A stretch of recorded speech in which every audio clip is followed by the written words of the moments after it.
अस्सलाम वालेकुम नाज़रीन, मैं हूं डॉक्टर सिब्तैन और आप देख रहे हैं टॉक विद डॉक्टर सिब्तैन। हम एक ऐसे मुल्क के बासी हैं जिस मुल्क में हर 2 से 3 साल बाद हुकूमतें बदलने की सनसनीखेज़ फ़िल्म चलती है। इस हुकूमतें बदलने की आदत और हुकूमतें बदलने के तसलसल ने पाकिस्तान को क्या दिया है, गरीबों को क्या दिया है और सियासत को और जमहूरियत को क्या दिया है। नेहरू ने कहा था, मैंने इन चंद सालों में इतनी धोतियाँ नहीं बदली जितने वज़ीर आज़म ग़ुलाम मोहम्मद ने बदले हैं। तो ये बात इस बात की अक्कास है कि लोग हमारे बारे में क्या सोचते हैं। हुकूमतें तब्दील करने से नुकसान का अंदाज़ा तो तब हो सकता है जब हम एक मज़बूत और स्टेबल हुकूमत और एक ऐसी हुकूमत जिस हुकूमत ने अपना टेन्योर पूरा किया हो उसके फ़ायदों को गिन सकें। सबसे पहला फ़ायदा ये होता है कि वो हुकूमत जो अपना टाइम पूरा करती है, वो हुकूमत अपने टेन्योर में चंद एक ऐसी पॉलिसीज़ दे जाती है और उन पॉलिसीज़ पे अमल दरामद करवा जाती है जिससे लोगों की ज़िंदगियाँ आसान होती हैं, लोगों का जमहूरियत पे एतमाद बढ़ता है, फ़ॉरेन इन्वेस्टमेंट आती है। इसके अलावा इदारे मज़बूत होते हैं। जब इदारे मज़बूत होते हैं, लोगों का एतमाद बढ़ता है, पॉलिसियों का तसलसल होता है, फ़ॉरेन इन्वेस्टमेंट होती है और अक़वाम आलम में हमारी इज़्ज़त होती है, तो उससे मुल्क की तरक्की का ग्राफ ऊपर जाता है। लेकिन जब 2 से 3 साल गुज़रते हैं, यहाँ पे वज़ीर आज़म नाअहल, कैबिनेट ख़त्म, फिर क्या होता है? हुकूमत की सीटों पे अपोजिशन वाले आ जाते हैं, अपोजिशन की सीटों पे हुकूमत चली जाती हैं, 2 अशराफिया की सीटें तब्दील होती हैं, लेकिन उनको तो हुकूमत वाले को अपोजिशन मिल गई, अपोजिशन वाले को हुकूमत मिल गई। गरीब को क्या मिला? पाकिस्तान को क्या मिला? पाकिस्तान की अक़वाम आलम में इज़्ज़त कम हो गई। ठीक है, आप कह सकते हैं कि इसमें उमरा और अशराफिया और सियासी तबकों को भी महंगाई का सामना करना पड़ा, लेकिन क्या उनके रिसोर्सेज एक गरीब के रिसोर्सेज के बराबर हैं? अगर उनके रिसोर्सेज बराबर नहीं हैं तो कसूर भी तो उनका है ना। सीट तो वो बदल रहे हैं, हुकूमत से अपोजिशन, अपोजिशन से हुकूमत। पिछले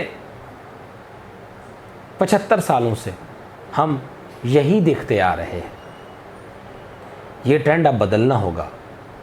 चाहे वज़ीर आज़म नाअहल है, चाहे वज़ीर आज़म करप्ट है, चाहे हुकूमत करप्ट है, चाहे हुकूमत नाअहल है, खुदा के लिए, खुदा के लिए, खुदा के लिए, पाकिस्तान के लिए, गरीबों के लिए, सियासी घरानों के लोगों, हमारे मुल्क के अशराफिया, इस मुल्क को चलने दो, इस सिस्टम को चलने दो। हुकूमत एंड होती है, वो हुकूमत नाअहल होती है, वो हुकूमत करप्ट होती है, लेकिन उस हुकूमत के आने के बाद जब पहली हुकूमत अपोजिशन में चली जाती है और अपोजिशन हुकूमत में आती है, तो वही अपोजिशन जो दूध की धुली होती है वो करप्ट हो जाती है, वो नाअहल हो जाती है। जो हुकूमत पहले सादिक व अमीन होती है वो करप्ट हो जाती है। जब एक हुकूमत चल रही होती है तो अपोजिशन की नज़र में वो नाअहल होती है, वो करप्ट होती है, वो इम्पोर्टेड होती है। लेकिन जब हुकूमत चली जाती है तो नई आने वाली अपोजिशन यानी पिछली हुकूमत की नज़र में वो करप्ट होती है, वो नाअहल होती है, वो इम्पोर्टेड होती है। तो भाई हमारा क्या जुर्म है? गरीबों का क्या जुर्म है? पाकिस्तान के इदारों का क्या जुर्म है? पाकिस्तान के गरीब लोगों का क्या जुर्म है कि आपके इस खेल का बदला वो अपनी जेब से दें? जब अपोजिशन एक हुकूमत की पॉलिसी पे اتنی تنقید کرتی ہے کہ اس کو ملک دشمن اور کینسرس سمجھتی ہے، تو جب 3 سال بعد وہ خود حکومت میں آتی ہے تو وہ اس پالیسی کو عمل درآمد میں کیسے لائے گی؟ اور جب وہ اس پالیسی کو عمل درآمد میں نہیں لائے گی تو اس پالیسی پہ جو پاکستان کا خرچہ ہو چکا ہے وہ کس کی جیب سے جائے گا؟ وہ غریب کی جیب سے جائے گا، وہ ہمارے پیسوں سے جائے گا، پھر ڈالر بڑھے گا، پھر ملک میں انرجی کا بحران آئے گا، پھر ملک میں فورن انویسٹمنٹ نہیں آئے گی، پھر ہمیں قرضے لینے پڑیں گے۔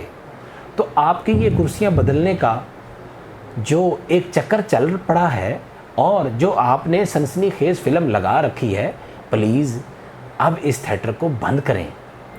عوام کا یہ فرض ہے کہ ان اشرافیہ کو، ان سیاسی خاندانوں کو جو ہمیشہ یا حکومت میں یا اپوزیشن میں ہوتے ہیں، ان سے کہیں کہ بھائی اپنی باری ضرور لیں لیکن پہلے کی تو پوری ہونے دیں۔